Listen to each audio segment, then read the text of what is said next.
La soirée a commencé comme n'importe quel autre dîner de famille chez mes parents.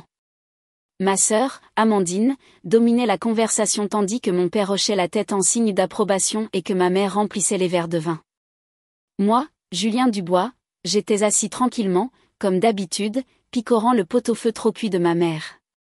C'est pourquoi nous avons décidé que votre maison de plage est la solution parfaite, la voix d'Amandine coupa le fil de mes pensées. Je levai les yeux de mon assiette. Pardon ? Quoi ? Julien, tu n'écoutais même pas, soupira ma mère. Ta sœur expliquait leur situation. Les rénovations de leur maison prendront 6 mois, et ils ont besoin d'un endroit où rester. Je les regardais, assimilant ce qu'ils disaient. Ma maison de plage, celle que j'avais passé 5 ans à rénover moi-même, le havre de paix que j'avais créé loin du chaos familial, était apparemment proposée comme leur demeure temporaire. Nous avons déjà commencé à faire les valises, continua Amandine, faisant rebondir son plus jeune sur son genou. L'entreprise de déménagement vient la semaine prochaine. Les enfants sont tellement excités à l'idée de vivre au bord de la mer, le calme que j'avais cultivé au fil des années à gérer les présomptions de ma famille m'enveloppa comme une couverture familière. Et quand exactement aviez-vous l'intention de me demander mon avis ? Oh, chérie, ma mère fit un geste de la main, dédaigneuse. Nous savons que tu n'y es presque jamais de toute façon. Tu travailles toujours à Paris. Elle est juste vide. Mon père s'éclaircit la gorge, utilisant sa voix raisonnable, celle qu'il avait perfectionnée durant ses années de négociateur d'entreprise. Mon fils, ta sœur a besoin d'aide. Son mari a perdu son emploi. Les coûts de rénovation ont dépassé le budget. Tu sais comment ces choses se passent. Je savais. Je savais exactement comment ces choses se passaient avec Amandine. Comme la fois où elle avait emprunté ma voiture pour un week-end et l'avait rendue 3 mois plus tard avec une aile écrasée, ou quand elle avait eu besoin d'un petit prêt pour son entreprise de photographie qui s'était transformée en 20 000 € que je n'ai jamais revu. En fait, dis-je, prenant une lente gorgée d'eau, la maison de plage n'est pas vide. J'ai des projets pour elle. Le mari d'Amandine, Thomas, prit la parole pour la première fois. Des projets ? Mais tu n'y es jamais. On passe parfois devant, et il fait toujours noir. Bien sûr, il passait devant, probablement avec une clé de rechange qu'ils avaient fait faire sans demander, exactement comme ils l'avaient fait avec mon appartement il y a 3 ans. J'ai des entrepreneurs qui viennent la semaine prochaine, dis-je calmement. Rénovation complète. Tout l'endroit est en train d'être vidé. Le silence qui tomba sur la table du dîner fut presque comique. La fourchette d'Amandine tinta contre son assiette. « Qu'est-ce que tu veux dire par rénovation » demanda-t-elle. « Tu ne peux pas faire ça. Nous avons déjà dit aux enfants. Tommy Junior a choisi sa chambre. » Je sortis mon téléphone, leur montrant l'accord de l'entrepreneur que j'avais signé 2 mois auparavant. La démolition commence lundi. L'endroit ne sera pas habitable avant au moins 8 mois. Mais nous avons déjà expédié certains de nos meubles. La voix d'Amandine monta d'un ton, celui qu'elle prenait toujours quand elle n'obtenait pas ce qu'elle voulait. L'entreprise de déménagement les apporte la semaine prochaine. Vous avez expédié des meubles dans une maison qui ne vous appartient pas sans demander ? Je gardai ma voix posée même si je m'émerveillais de leur audace. Cela me semble imprudent. Ma mère intervint, essayant d'aplanir les choses comme elle l'avait fait toute notre vie. Julien, tu peux sûrement reporter la rénovation. La famille doit passer en premier. La famille, dis-je en me levant lentement, devrait demander avant de prendre des décisions concernant une propriété qui ne leur appartient pas. Maintenant, écoute-moi bien, commença mon père, mais je le coupai. Non, papa. C'est toi qui m'écoutes. Je sortis un autre document sur mon téléphone, le contrat d'installation du système de sécurité. La maison est équipée d'un nouveau système de sécurité demain. Toute tentative d'entrée sans autorisation déclenchera une intervention immédiate de la police. Amandine fondit en larmes, sa tactique habituelle quand la manipulation était nécessaire. Comment peux-tu être si cruel ? Nous n'avons nulle part où aller. Vous avez une maison, lui rappelai-je, celle que vous avez choisi de rénover sans avoir d'hébergement approprié arrangé au préalable. Le contractant a dit que votre mauvaise planification ne constitue pas mon urgence. Je citai la phrase que mon père avait utilisée d'innombrables fois dans ses affaires. Son visage se renfrogna en entendant ses propres mots lui être renvoyés. Me levant, je pris mon manteau. L'équipe de démolition commence à 7 heures du matin lundi. Je vous suggère de contacter l'entreprise de déménagement que vous avez utilisée et de rediriger vos meubles. Je détesterais qu'ils finissent à la décharge. Julien Alexandre Dubois. La voix de ma mère trembla de colère. Tu te rassois. Nous n'avons pas fini de discuter de cela. En fait, si. Je me dirigeai vers la porte, puis fis une pause. Oh, et Amandine, j'ai changé toutes les serrures le mois dernier, juste au cas où tu aurais eu des idées à propos de cette clé de rechange que je sais que tu as fait faire. Le trajet de retour fut paisible, mon téléphone vibrant d'appels et de messages ignorés. J'avais appris il y a longtemps à séparer ma vraie vie du chaos familial. La rénovation de la maison de plage était prévue depuis des mois, une transformation complète en ma maison de rêve pour la retraite. Le moment de leur tentative de prise de contrôle était presque parfait. De retour à mon appartement, je me servis un scotch et appelai mon entrepreneur. Marc, tout est toujours à l'heure, demandai-je quand il répondit. Bien sûr. Les équipes de démolition sont prêtes pour lundi. Tu es sûr de vouloir commencer par la suite parentale? La plupart des gens veulent la laisser pour la fin afin d'avoir un endroit où dormir pendant les rénovations. Je souris, pensant au SMS d'Amandine à propos de la chambre qu'elle avait réclamée pour elle-même. Oh oui.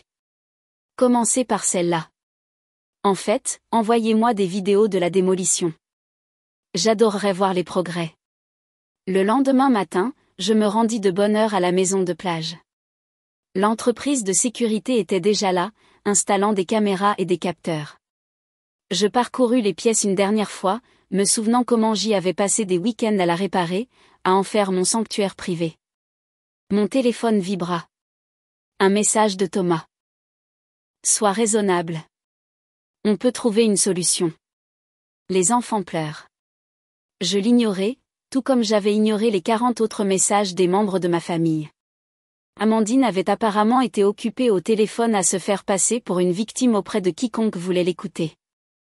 L'installateur de sécurité m'appela pour signer des papiers. Tout est prêt, monsieur Dubois.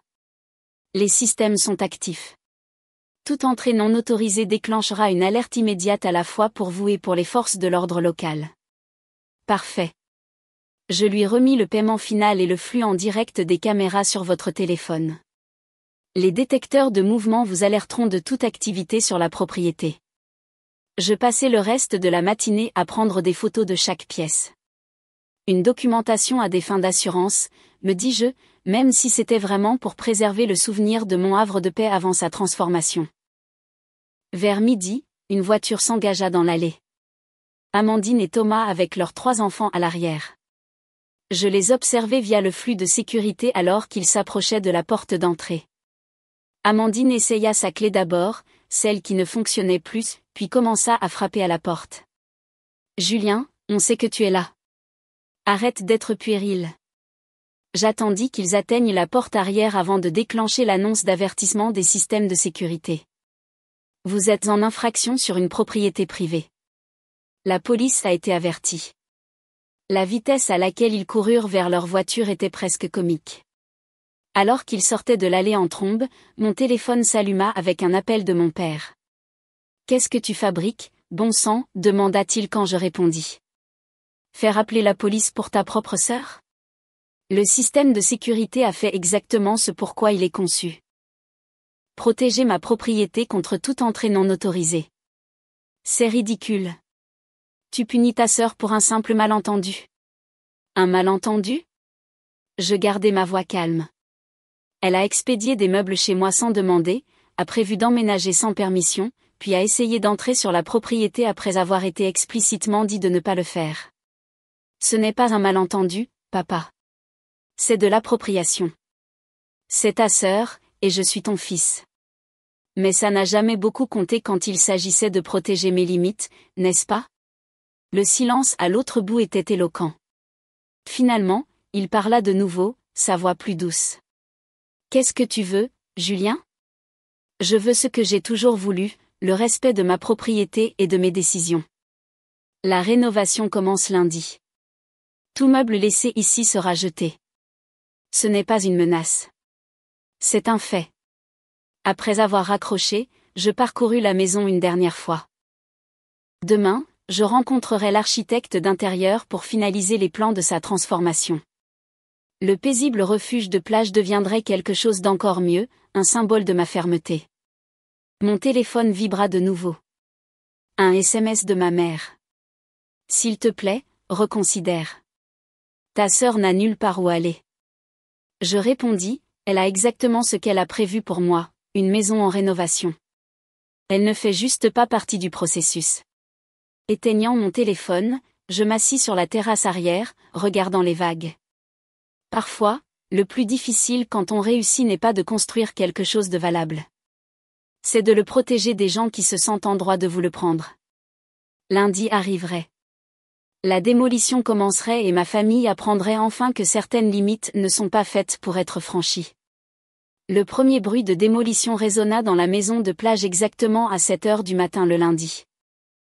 Je me tenais dans l'allée, café à la main, regardant l'équipe commencer à démanteler la suite parentale, la pièce même qu'Amandine avait déjà mentalement revendiquée comme la sienne. Marc, mon entrepreneur, s'approcha avec une tablette montrant le programme du jour. Le camion de l'entreprise de déménagement vient de tourner dans la rue, mentionna-t-il avec désinvolture. Tu veux que je m'en occupe ? Pile à l'heure, une grande fourgonnette de déménagement apparut, suivie du SUV d'Amandine. Je soupirai, prenant une autre gorgée de café. Non, je m'en charge. Le camion de déménagement s'arrêta au bout de l'allée, bloqué par ma voiture et les véhicules de construction. Amandine sauta de son SUV, le visage déjà rouge de colère. « Arrête ça tout de suite !» cria-t-elle en marchant vers moi. « Nos meubles sont dans ce camion. »« C'est malheureux », répondis-je calmement.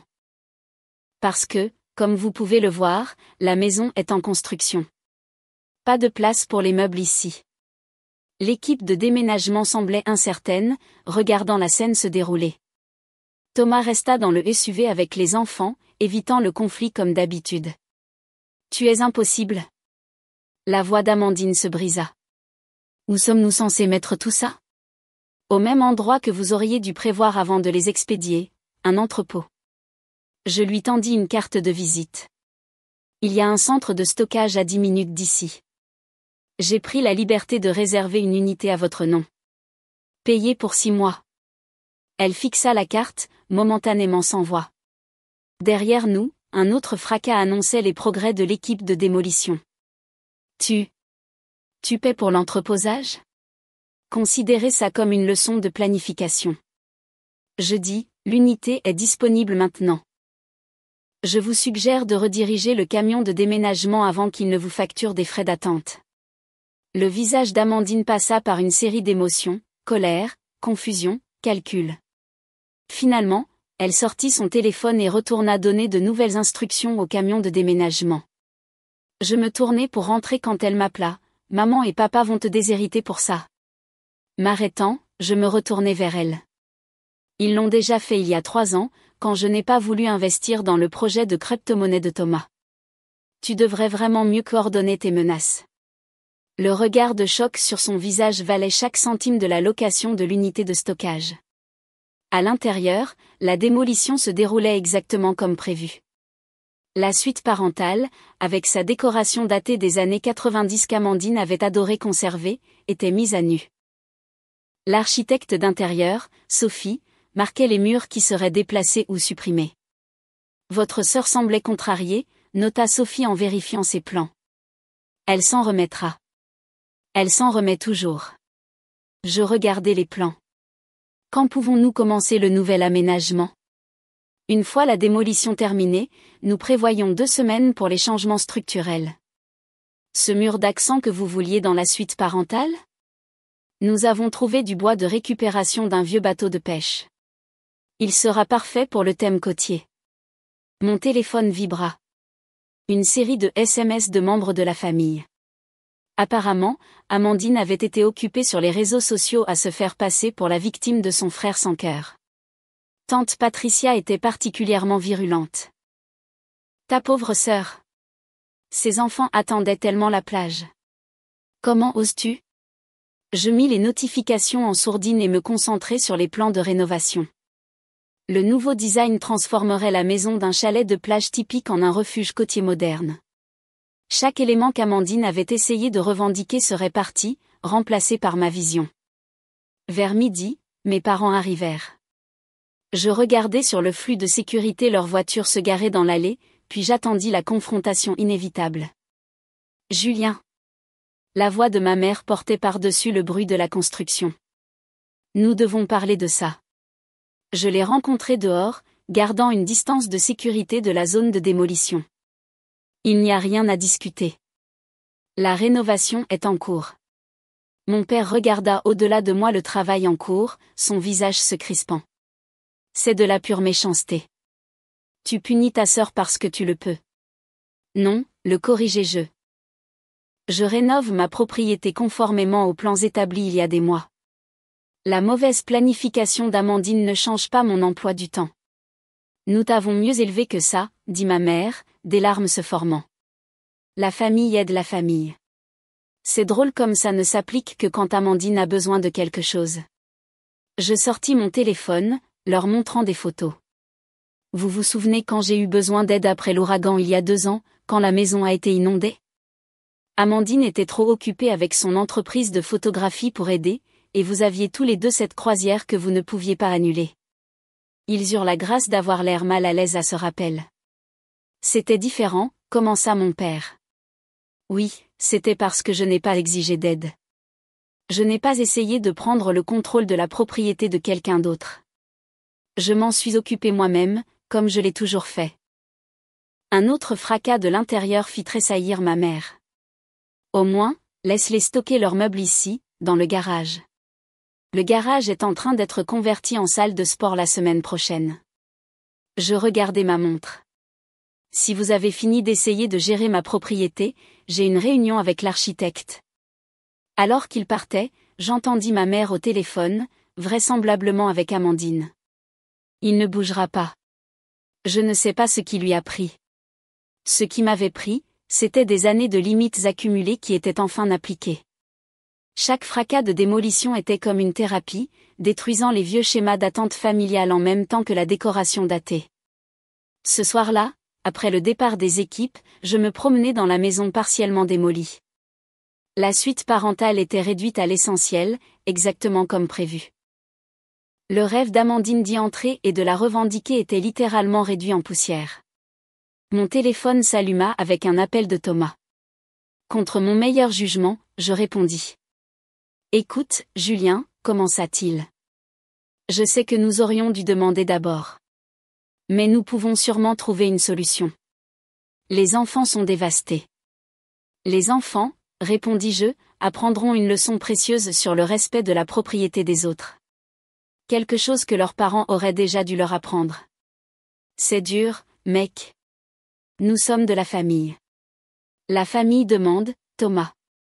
La famille respecte les limites. La famille n'essaie pas de prendre le contrôle de la maison de quelqu'un d'autre, puis de jouer la victime quand ça ne marche pas. Après avoir raccroché, j'envoyai un message au centre de stockage, payant pour 6 mois supplémentaires, non par culpabilité, mais parce que je savais qu'Amandine laisserait le paiement expirer autrement, créant une autre crise à résoudre. Le coucher de soleil sur l'océan était particulièrement beau ce soir-là. Debout sur la terrasse arrière, la seule partie de la maison non prévue pour des changements majeurs, je ressentis un profond sentiment de paix. La rénovation ne visait plus seulement à moderniser la maison. Il s'agissait de reconstruire des limites, de dire enfin non au schéma d'appropriation qui avait défini mes relations familiales pendant trop longtemps. Mon téléphone vibra une dernière fois. Un message d'Amandine. J'espère que tu es content de toi. Les enfants se sont endormis en pleurant. Je répondis, ils auront l'occasion d'apprendre de vos erreurs. Considérez cela comme un investissement dans leur caractère. Puis j'éteignis mon téléphone, me servis un verre de vin et regardai les vagues. Demain apporterait plus de démolitions, plus de drames familiaux, plus de tentatives pour me faire sentir coupable de protéger ce qui était à moi. Mais pour l'instant, le son de l'océan suffisait, noyant les échos des demandes abusives et des attentes imméritées. 2 semaines après le début des rénovations, la maison de plage était méconnaissable. Les murs qu'Amandine avait prévu de peindre en un joyeux jaune avaient disparu, remplacés par un concept ouvert qui mettait en valeur la vue sur l'océan. La cuisine qu'elle rêvait de moderniser avec seulement quelques petits changements, était démolie, laissant place à l'aménagement professionnel que j'avais toujours voulu. Je me tenais dans ce qui était autrefois la suite parentale, maintenant agrandie pour inclure une terrasse privée, quand Marc s'approcha avec sa tablette. « J'ai une situation intéressante, dit-il, faisant défiler ses messages. Les meubles de votre sœur ont été livrés ici ce matin. L'entreprise de déménagement a tout jeté dans l'allée et est partie. Mon application de sécurité ne m'avait pas alerté car les déménageurs n'avaient pas essayé d'entrer sur la propriété. Ils avaient simplement déchargé tout au bout de l'allée et étaient partis. » Classique Amandine, créant une crise qui me forcerait la main. « Combien de temps avant qu'il ne pleuve ?» demandai-je, vérifiant la météo sur mon téléphone. « Les prévisions annoncent des orages cet après-midi. » J'acquiesçai, appelant une maison de vente aux enchères locale avec laquelle j'avais déjà travaillé. « Bonjour, Suzanne. Vous vous souvenez de ce débarras de succession dont nous avons discuté ?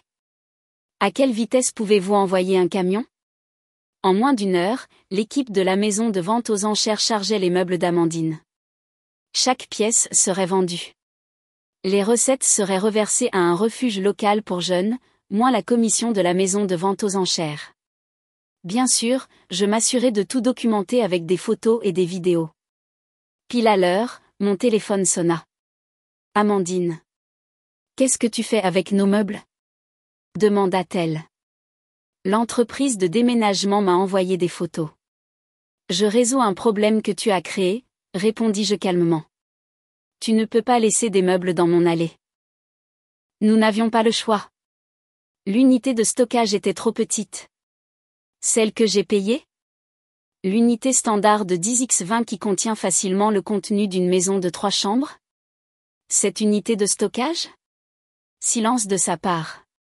Alors tu n'avais pas le droit de toucher à nos affaires. Tout comme tu n'avais pas le droit de les jeter dans mon allée. Les meubles sont vendus aux enchères. Tu recevras une documentation de la vente et du don des recettes. Donner ? Sa voix monta en un cri. Ce sont nos meubles. C'étaient vos meubles. Maintenant, c'est une déduction fiscale.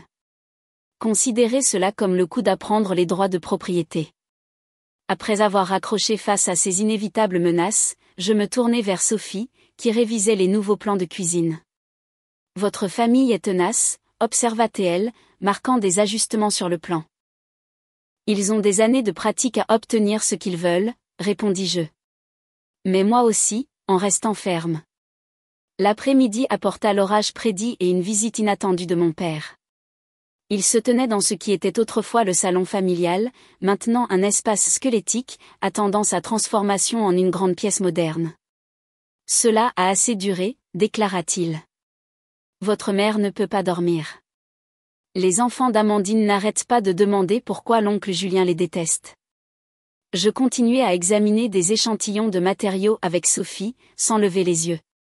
C'est intéressant de voir comment les mauvais choix d'Amandine deviennent ma responsabilité. Elle a fait des erreurs. Non, l'interrompis-je, rencontrant enfin son regard.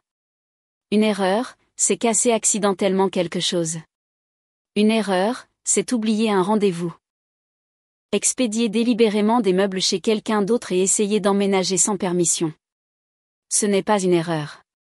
C'est de l'appropriation. C'est ta sœur, et je suis ton fils. Mais cela n'a pas compté quand elle a eu besoin de co-signataires pour son 3e prêt commercial raté, n'est-ce pas ? Quand toi et maman avaient signé la renonciation à ma bourse universitaire pour couvrir ses dettes. La vieille colère refit surface brièvement avant que je ne la refoule. La rénovation continue comme prévu. Les meubles d'Amandine ont été traités. Toute nouvelle tentative de déposer des biens ici sera traitée de la même manière. Il partit sans un mot, mais je savais que ce n'était pas fini. Ce n'était jamais le cas avec eux. Ce soir-là, je m'assis avec Marc et Sophie, révisant la prochaine phase de rénovation. Les nouvelles fenêtres de la grande pièce seraient installées demain, ouvrant la vue qu'Amandine avait prévu de bloquer avec son meuble de divertissement essentiel. Le système de sécurité a détecté une activité, mentionna Marc en vérifiant son téléphone. Votre sœur est passée toutes les quelques heures. Je sortis le flux de la caméra sur ma tablette. Effectivement, le SUV d'Amandine faisait un autre passage lent. Thomas au volant cette fois. Devrions-nous être préoccupés, demanda Sophie. Non, ils cherchent des faiblesses. Des moyens de forcer leur retour. Ils n'en trouveront pas, mon téléphone vibra avec un SMS de ma mère. Dîner de famille dimanche. Ta présence est requise. Requise ? Comme si j'étais toujours le fils obéissant qui pouvait être commandé de se présenter et de jouer son rôle dans leur dynamique. Je répondis, non disponible. La rénovation demande mon attention. Sa réponse fut immédiate. Ce n'est pas une demande. Nous devons résoudre cette situation en famille. La situation est résolue. La mauvaise planification d'Amandine n'est pas mon urgence. Je me retournai vers les plans de rénovation. Mais mon téléphone s'alluma de nouveau, cette fois avec un SMS de groupe, incluant toute la famille élargie. Amandine avait posté une histoire larmoyante sur les biens de ses enfants volés et vendus par leur cruel oncle. Les réponses affluèrent. Comment as-tu pu faire ça à des enfants ? La famille devrait passer en premier. Ton grand-père aurait honte. Cette dernière, de tante Marguerite, me fit rire. Mon grand-père, un autodidacte qui avait bâti son entreprise à partir de rien, m'avait laissé l'argent pour cette maison précisément parce qu'il avait vu comment la famille me traitait. Tiens bon, m'avait-il dit avant de décéder. Certaines personnes ne respectent les limites que lorsqu'elles ne peuvent pas les briser. Je mis le chat de groupe en sourdine et me concentrai sur les plans pour demain. Les nouvelles fenêtres transformeraient l'espace, apportant lumière et vu que l'ancien design avait ignoré, tout comme j'avais ignoré mes propres besoins pendant des années, cédant toujours à la dernière crise d'Amandine, étant toujours celui qui serait raisonnable, qui comprendrait et s'adapterait. Plus maintenant. Chaque mur changé, chaque nouvelle installation, chaque amélioration était une autre limite rendue physique. La maison devenait une forteresse, non pas contre les tempêtes océaniques, mais contre la vague d'appropriation familiale qui avait érodé mes limites pendant si longtemps. Mon téléphone vibra une dernière fois. Un message privé de Thomas. Les enfants ont manqué leurs jouets. Certains de ces meubles étaient irremplaçables. Je répondis, les actions ont des conséquences. Enseignez cette leçon à vos enfants maintenant leur sera plus utile que de leur apprendre qu'ils peuvent prendre ce qu'ils veulent. Puis j'éteignis mon téléphone et sortis sur la terrasse inachevée. Le coucher de soleil peignait l'océan de teintes ambre et or. Le rappel de la nature que la beauté vient souvent de la transformation. Demain apporterait plus de changements, plus de drames familiaux, plus de tentatives pour me faire sentir coupable de protéger ce qui était à moi. Mais pour l'instant, le son des vagues noyait les échos d'appropriation, et la maison restait solide contre les tempêtes océaniques et la tempête familiale. 3 mois plus tard, je me tenais dans la grande pièce achevée, regardant le soleil se lever sur l'océan à travers les baies vitrées. La transformation de la maison de plage était complète, et avec elle, ma propre transformation de fils accommodant à quelqu'un qui valorisait enfin ses propres limites. Le bruit des pneus de voiture sur le gravier attira mon attention. Grâce au flux de sécurité, je regardais la voiture de mes parents se garer dans l'allée. Cette visite n'était pas inattendue. Ils essayaient d'organiser une réconciliation familiale depuis des semaines. Je les rencontrai à la porte, notant comment ils s'arrêtèrent pour admirer les changements spectaculaires de l'extérieur. Le chalet de plage daté avait disparu, remplacé par un chef-d'œuvre côtier moderne. « Tu nous as évités », dit ma mère en entrant. Son souffle se coupa en voyant l'intérieur. Oh, la maison était méconnaissable de l'espace qu'Amandine avait essayé de revendiquer. Le plan d'étage ouvert mettait en valeur les vues sur l'océan, tandis que les accents de bois récupérés et les éléments intégrés sur mesure créaient une atmosphère chaleureuse et sophistiquée. C'est différent de ce à quoi nous nous attendions, admit mon père, passant sa main sur le bord en cascade de l'îlot de cuisine. C'est parce que vous vous attendiez à ce que je cède, répondis-je calmement. À laisser Amandine emménager, à sacrifier mes plans pour les siens. Ma mère soupira, s'installant sur l'un des tabourets de bar sur mesure. Elle a des difficultés, Julien. La rénovation de leur maison prend plus de temps que prévu. Une mauvaise planification de sa part ne constitue pas une urgence de ma part. Mais c'est ta sœur, et je suis ton fils. Je répondis, un écho de conversation passée, mais ça ne vous a jamais empêché de vous attendre à ce que je sacrifie tout pour sa commodité. Le silence qui suivit était lourd de vérité tacite. À travers les fenêtres de la grande pièce, nous regardions les vagues s'écraser contre le rivage. Les meubles, commença mon père, ont été vendus. Les recettes, comme documentées, sont allées au refuge pour jeunes. Amandine a reçu tous les papiers. Certaines de ces pièces venaient de sa grand-mère. Certaines de ces pièces n'auraient jamais dû être expédiées sur ma propriété sans permission. Ma mère essuya des larmes, une manipulation familière qui ne me touchait plus. Nous voulons juste la paix dans la famille. La paix ne signifie pas sacrifier les limites. Cela signifie les respecter. Je les guidais à travers la maison. Chaque pièce était un témoignage de ma fermeté. Chaque choix de design une déclaration d'indépendance vis-à-vis des attentes familiales. Dans la suite parentale, ma mère halta devant la vue sur l'océan depuis la terrasse privée. Cela aurait pu être la chambre d'Amandine, murmura-t-elle. Non, dis-je fermement. Cela n'aurait jamais pu être la sienne. C'est le point que vous avez tous manqué. Il ne s'agissait jamais de la maison. Il s'agissait de respect, de limites, de dire enfin non aux schémas qui ont défini cette famille pendant trop longtemps. Alors qu'il partait, mon père se retourna. Dîner de dimanche. Viendras-tu ? J'y pensais, aux années passées à m'asseoir tranquillement pendant qu'Amandine dominait chaque conversation, chaque décision, chaque instant. Non, dis-je finalement, mais j'organiserai le dîner ici le mois prochain. Un dîner avec des limites et des attentes claires. Si celles-ci sont respectées, nous pourrons discuter d'en faire une habitude. Après qu'il soit parti, je marchais dans mon espace transformé. Chaque pièce représentait un choix de rester ferme, de valoriser mes propres besoins, de me libérer du schéma familial d'accommodation sans fin. Mon téléphone vibra. Un SMS d'Amandine. Maman dit que la maison est magnifique. Je suis désolée pour les meubles. On peut parler ? Des progrès, enfin. De petits pas vers la compréhension que les actions ont des conséquences, que les limites comptent. Je répondis, dîner le mois prochain. Apporte le dessert. Pas de discussion sur l'emménagement. Debout sur la terrasse, regardant l'océan, je souris.